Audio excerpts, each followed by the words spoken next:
আচ্ছা, আমাদের মনে কি এখন প্রশ্ন জাগে যে এখনকার এই নতুন প্রজন্ম কেন এত গালাগাল ইউজ করে? কোথাও কি আমরা এটার জন্য দায়ী? একটু প্রশ্ন করে দেখা যাক আজ।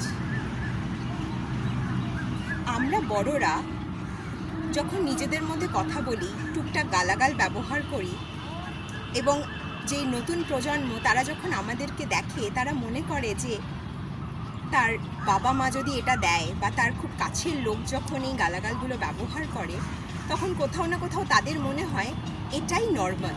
কোথাও না কোথাও এটা তাদের নীতিবোধের মধ্যে ঢুকে যায়, যদি বাবা মা দিতে পারে, যদি বাড়ির বড়রা দিতে পারে, যদি বড় প্রজন্মরা দিতে পারে, তাহলে আমরাও দিতে পারি, এটা নর্মাল।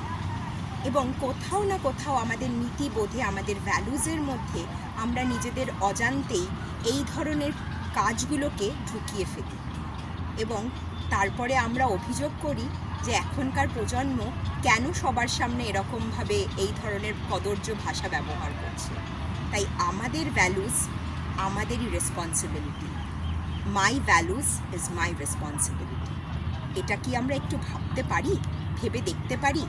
প্রশ্নটা আমরাও করি, আপনারাও করুন।